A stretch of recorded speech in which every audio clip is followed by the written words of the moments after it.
Hello, friends. By now you've heard that the world has a new pope, Leo XIV. And I want to just take a moment to help you understand what a name means to the potential mission of this pope. Not only is the first American pope in the history of the Catholic Church for the last almost 2 millennia, his name has particularly clear insights into where his mission and pontificate may go. You see, the last pope named Leo was Leo XIII, who became pope in 1878. And Leo XIII was inheriting a very challenging situation. The church was on hard times.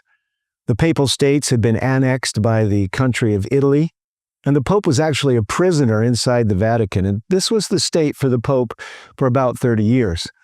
But it was Leo XIII's stated goal to restore Catholicism to its former glory and its place in mainstream culture. And so he went about working to build bonds with the working class person. And like Francis, Pope Leo XIV's predecessor, he was interested in the well-being of a fair working wage, trade unions, and making sure that society had safeguards built around it. It's also interesting to note that Leo XIII was the 4th longest pope in the history of the Catholic Church. He was elected when he was almost 68 years old. Our current Leo XIV is 69 years old, and there was some sense that his papacy would be a short-lived one because of his age, but he lived well into his 90s. He was the pope that elevated James Gibbons to cardinal status in America, and through an encyclical, he established American University, also with the goal of infusing Catholicism into the mainstream American culture.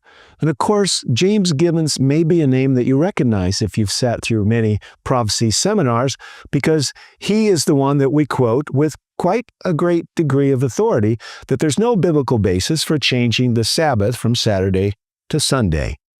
You see, friends, we're living in an interesting age. Not only is this the first American pope, but his name tells us what his intentions will be.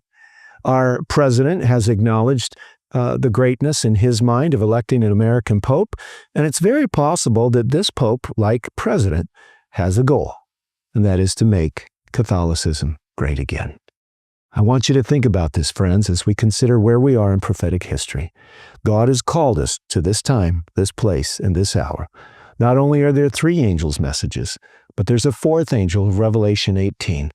And the call to know the gospel, live the gospel, advance the gospel, and be prepared to defend the gospel is upon us. May God help us to rise up to the full stature of our Protestant heritage and the great calling of Jesus to be about our Lord's business in this age and hour of Earth's history. The name change or the name choice is not an accident. Leo XIV wants to bring together modern thinking and the Catholic Church, just like Leo XIII attempted to do the same with science and intellectualism in his day. May God help us now to understand where we are in prophetic history and do what he's called us to do. Don't be afraid. Let's be faithful.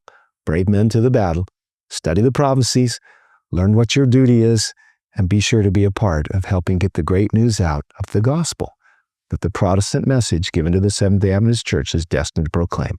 God be with you. I encourage you to think about it and pray about it.